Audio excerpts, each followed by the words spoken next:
All right. Well, good afternoon, everyone. My name is Matt Fifer. This is Conversations on Retail. We're excited to welcome today Al Baker, the co-founder and CEO of UK-based Infinity Blue Marketplaces, which is a global marketplace growth agency. Al, it's great to see you. Thank you so much for making time for this conversation. Hey, Matt. How you doing? Very well, thank you. I would love for you to start off by sort of introducing us to Infinity Blue. Tell us what the business is today. And then I'm obviously interested in, you've got an extensive background that goes on and on and on your LinkedIn profile. I would love for you to sort of tell us a story about how it is you sort of moved through your career and ended up co-founding the company. No, cool. So obviously Infinity Blue, for your reference and obviously listeners, is obviously a global marketplace agency. I think I'll start with in terms of how the path came to me, obviously founding and starting the business, but it came about a need for me when I was brand side or merchant side, and I was e-com digital director for one of the largest cashmere businesses and apparel businesses in the UK, Europe, and I found it extremely hard to sell my product into other marketplaces, and I just came across this opportunity and solution, which was in Infinity Blue, and that really caught my eye, so much so that I said I invested in it, and obviously I've then pushed it forward with the team and got people that are on board, people that obviously the likes of Charles and Paul, to help obviously support that, and with the network of businesses that we've got around the globe. So that's kind of like the path to Infinity Blue. I think the original vision was that point of there was a problem, and I came about the problem with a solution, and the solution was the global network that we've then came about with offices spanning from China, Latin America, Australia, North America, with obviously Charles heading that up and driving that forward for us, all the way through into parts of mainland Europe, Germany, UK, Netherlands, Poland, and we're looking to then, the vision is to then look at expanding further into Japan later this year, which then gives us a really good footprint of people on the ground and cultures, specialisms within those marketplaces, and obviously territories. So I think that gives hopefully a bit of a background and a bit of a vision of where we want to be and go from. Yeah, it does. Tell us a little bit more about the teams. That's one of the things that I'm the most fascinated by about your company is you do have a tremendous footprint. And Charles on your Bentonville, who leads your Bentonville team, has introduced me to marketplaces that I didn't even know existed before. So talk about the boots on the ground and what those people and teams are doing on a day-to-day basis for the brands that you serve. Yeah. So not everyone in some markets love and like Amazon. I do love and like Amazon, just for the record. But yeah, so for example, the Netherlands, the go-to marketplace is a marketplace called bol.com.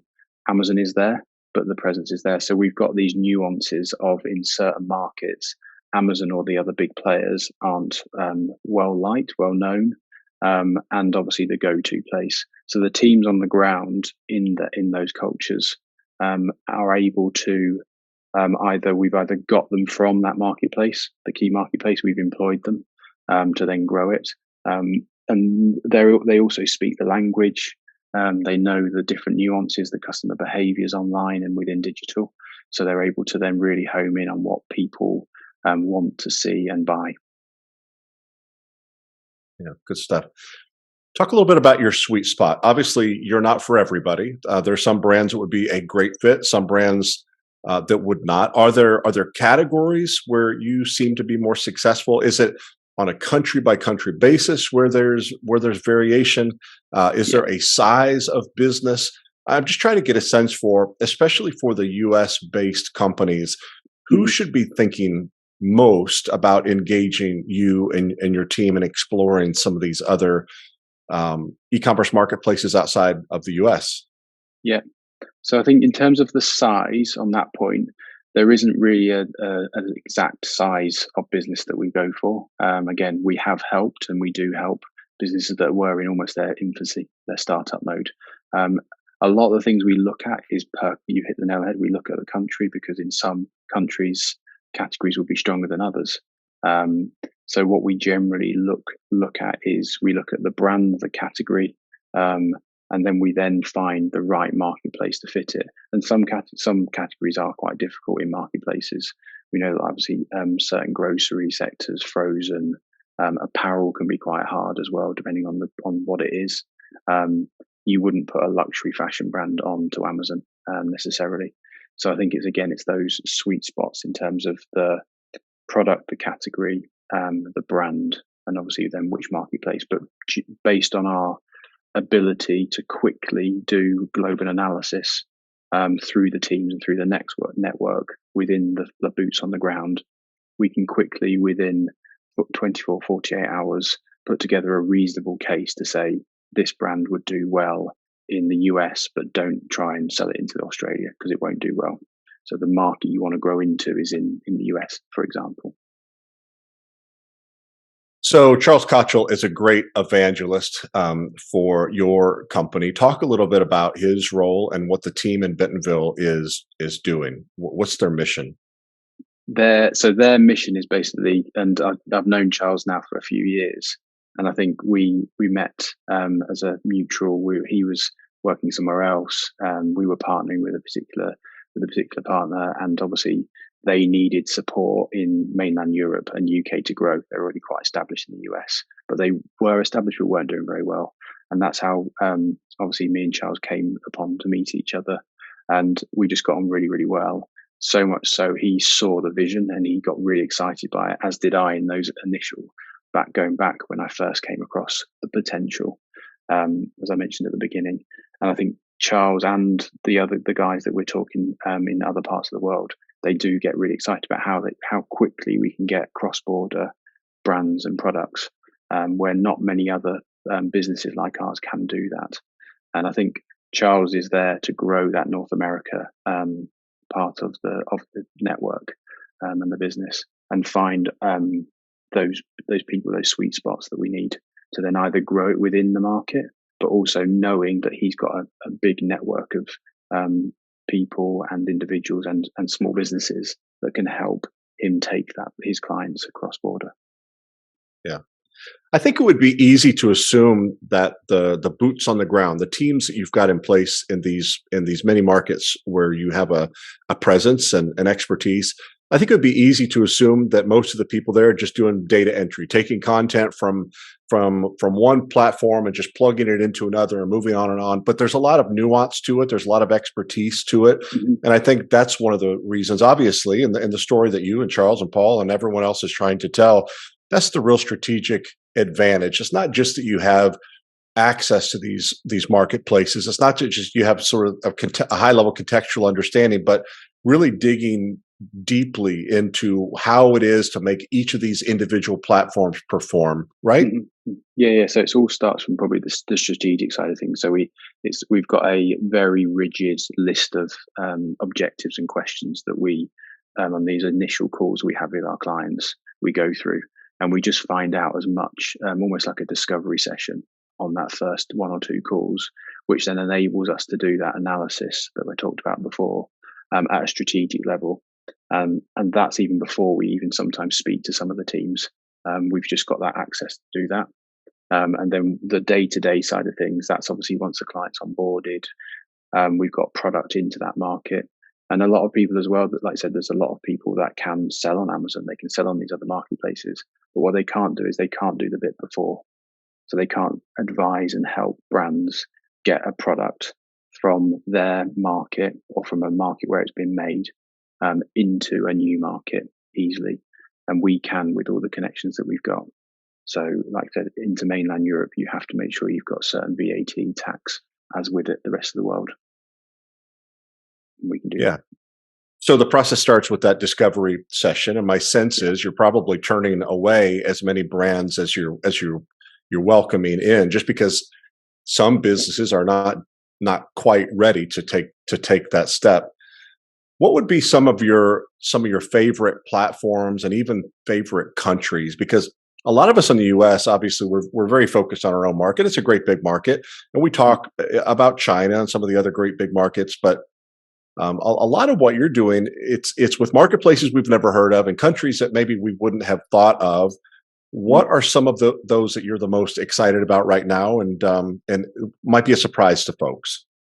Yes, I think the certain markets like Latin America. So there's a marketplace down there, Mercado Libre. That's really exciting. Australia is really coming forward now.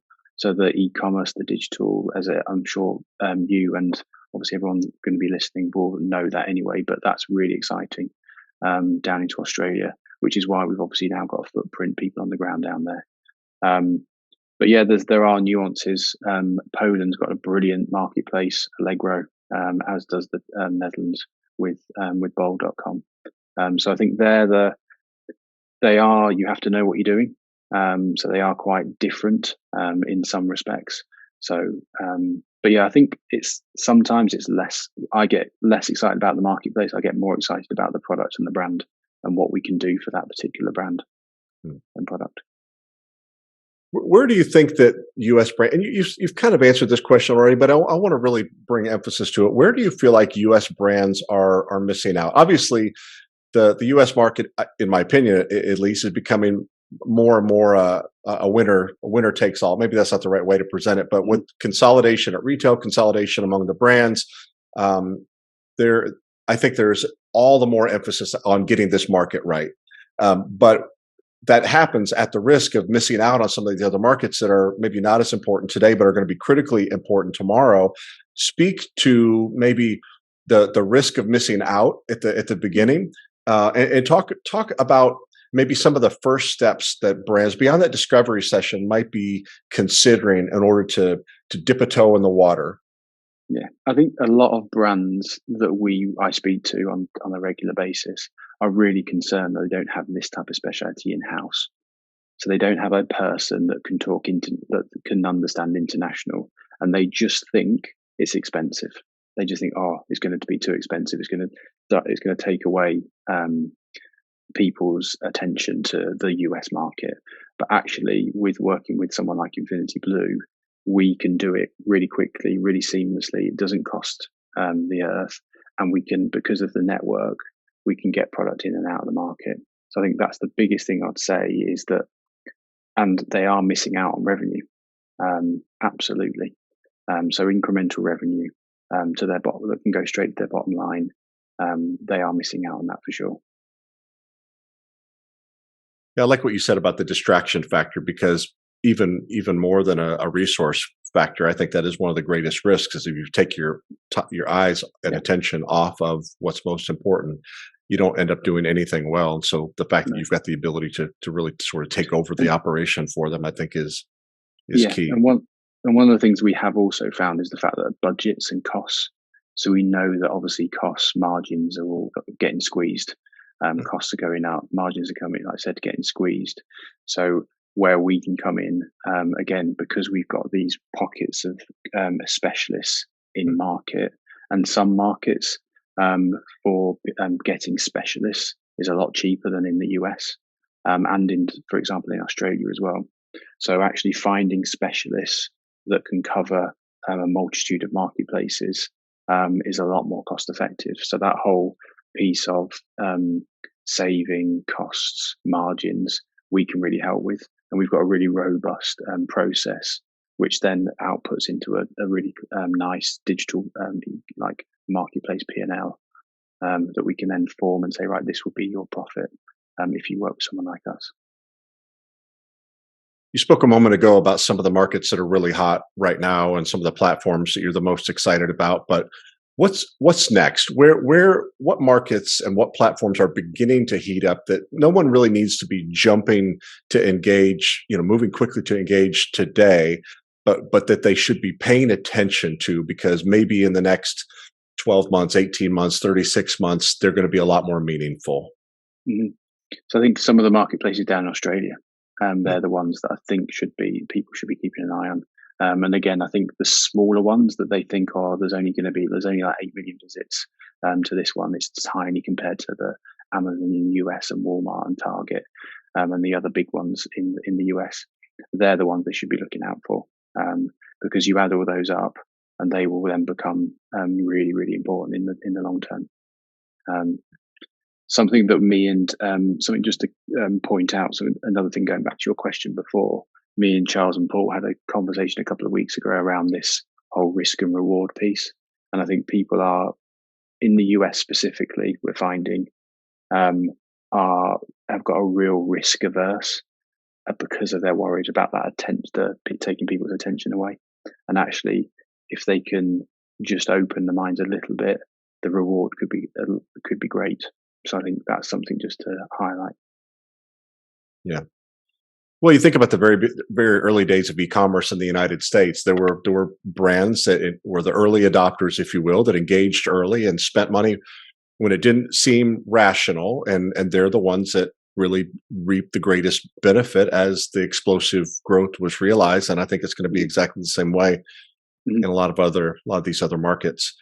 So we invited you today for two different reasons. One is to provide an introduction of Infinity Blue Marketplaces and what you and Paul and Charles and the team are up to. But the second thing, what we're really excited about, is to announce a brand new series that your team's going to be hosting called Infinity and Beyond. It's going to be a focus on leveraging global marketplaces. We've not announced any dates yet, but I think our audience should expect to see that within the next days Yeah. or week. Talk a little bit about that series and talk about what we're going to be building together.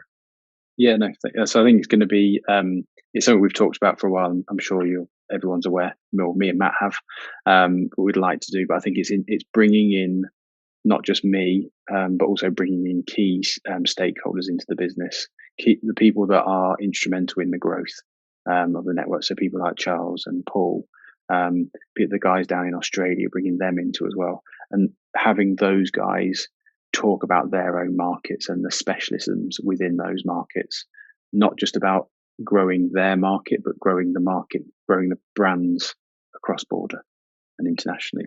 And that's the series that we wanted to start creating. Yeah.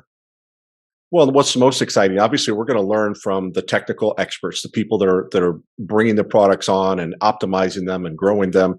But it's also a great opportunity to hear from some of the brands themselves, to learn from them what are some of the things that they have been successful with, what are the things that they've maybe have failed at along the way, but it's contributed to greater success over time. So I could not be more excited. Of all the groups that we've got, I think this one is going to be one of, if not the most exciting, just because the information you're bringing to the table is not really accessible by many other people. There isn't anyone else that I know of, and I'm sure you've got competition, but I'm not aware of anyone else that has curated these marketplaces and with boots on the ground developed a level of expertise that you have to create opportunities for brands, especially in the US, which is our primary audience, giving them opportunities to chase after incrementality Yeah. without taking their eyes off of their core business. So I'm really excited about what you and Charles and Paul are putting together, and I can't wait to get that started. Yeah. Thank you, Matt. So Al Baker, co-founder and CEO of Infinity Blue Marketplaces, thank you so much for making time for this conversation, and we'll look forward to hearing more from you and your team in the weeks ahead.